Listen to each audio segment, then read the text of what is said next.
자, 이제 비문학 집중 특강 8강으로 들어가겠습니다. 자, 이번 시간은 글의 제목과 관련된 문제입니다. 자, 앞에 중심 내용과 함께 대표적인 사실적 사고이고요.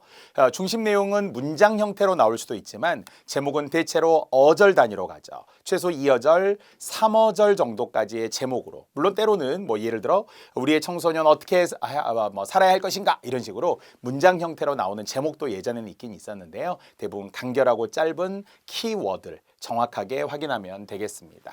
자, 우리 앞에서도 이야기한 것처럼 제목이라고 하는 것은 유형상으로 보면은 크게 세 가지 경우가 대표적으로 있는데요.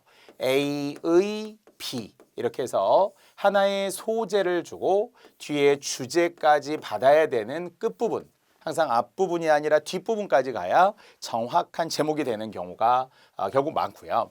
자, 두 번째는 A의 B와 C 이렇게 되어 있는 제목들도 있어요. 즉 이것은 앞에 있는 것이 중심 소재라고 한다면 그 소재를 두 가지 대등한 내용으로 좀 더 안정감 있게 그리고 좀 다양하게 글이 전개된다라는 거죠. 하나만 하면 안 돼요. 완결성이 떨어진다라는 점에서 A의 B와 C 알겠죠? 그래서 가장 우리가 많이 흔한 거 앞에서 했다면은 뭐 정말 전통의 뭐 계승 이렇게 이야기했을 때 딱 두 가지만 나온다면 이제 어떠한 현대 사회의 문제점과 해결 방안 그러면 문제점도 있고 해결 방안도 있고 하겠죠. 아니면 마지막 세 번째 소재가 두 가지일 수도 있죠. A와 B의 C 이렇게 제목이 나올 수도 있겠죠. 그러면 소재가 대등한 두 가지라는 것이고요. 이것을 합쳐서 여기에서 최종적으로 공통적으로 받고 있었다 이렇게 하면은 되겠죠. 뭐 동양화와 서양화의 특징이라고 한다든지 아니면은 뭐 현대 사회와 뭐 과거 사회와의 차이점이라든지 이렇게 해서 두 가지의 대등한 소재를 뒤에서 정리하고는 한 가지의 키워드가 있을 수도 있습니다. 자, 이것은 결국 어쨌든 핵심 내용이 마지막 쪽에 있다라는 거 끝까지. 물론 B와 C는 대등이니까 두 가지를 묶어야 되겠지만 맨 마지막까지 보아야 한다는 거. 다시 한번 제목도 이제 오답이 된다면 뭐겠어요? 부분적인 거, 비슷하기만 한 거. 그러나 핵심이 아닌 거 이런 것만 주의하면 누구나 맞을 수 있습니다. 자, 65번 문제부터 들어갈 거고요. 자, 선지를 먼저 봤어요. 왠지 답일 것 같은 거와 답이 아닐 것 같은 게 있죠. 대표적으로 답이 아닐 것 같은 것은 2번 소재가 없으니까 지금 소재는 느낌상 소주 우리가 술 마시는 그 소주를 이야기하는 거고요. 왠지 5번도 아닐 것 같아요. 두 가지가 그냥 대등하기만 해서는 안 되죠. 답이 5번이라면 소주도 50, 청주도 50 이렇게 해야 A와 B 이렇게 되는 거예요. 그러면 나머지 세 가지 중에서 유래 어디서부터 비롯되었느냐라는 거예요. 우리가 궁금하긴 하네요. 소주라는 술이 언제부터 나왔을까요?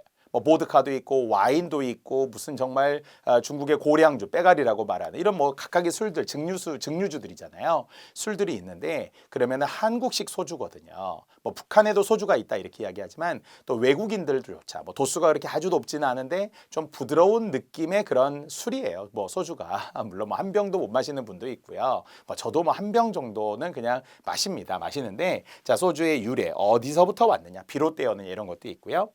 아니면 정체, 소주는 무엇이냐? 우리 정체성 할 때 정체가 배운 적 있잖아. 너의 정체는 이런 거 있잖아요. 그럼 소주란 무엇이냐?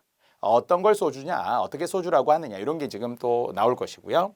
인지도, 이건 좀 이상하네. 인지도는 사람들이 얼마나 많이 알고 있느냐 이런 거잖아요. 그런 거하고는 좀 달라요. 자, 그래서 글 내용을 보았더니 어쨌든 이제 술이라고 하는 거, 보통 알코올 도수가 높을 때 그것을 증류했다, 증류주잖아요. 정말 뭐 예전이라고 하면 알코올 도수가 엄청 높고요. 뭐 일회용 라이터 같은 걸로 하면은 술에 이렇게 붙어요. 불이 붙어요. 이런 것들이 증류주이기도 합니다.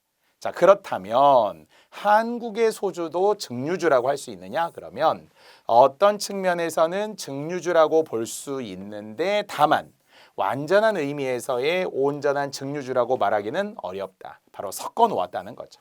희석이라고 하는 것이 뭔가 도수를 낮추기 위해서 이제 물과 이런 알코올 이런 것들을 잘 섞어 놓으면서 분해하는 성분들이 들어가면서 드물 희자, 섞일 석자, 드물게끔 뭔가 옅게 만들게 희석식 바로 소주다 이렇게 되어 있다는 거죠. 자, 그래서 마지막까지도 소주는 그런 술이다 이렇게 이제 소개하고 있었기 때문에 이것을 소주의 정체라고 보게 된 거죠. 소주란 무엇이냐? 소주는 증류주는 증류주인데 희석식 소주다. 아마 이런 식으로 지금 설명을 한 거니까요. 언제부터 시작되냐? 이런 유래 아닙니다. 답은 3번이에요. 이런 것도 사실 분명히 숨어 있는 것이 어휘. 어휘를 놓치게 되면 정답에서 헷갈릴 수 있잖아요. 그래서 바탕이 되는, 우리도 이미 80 어휘라는 것으로 시작을 했지만 그 어휘조차도 결국 객관적인 어휘가 되어야 하고요.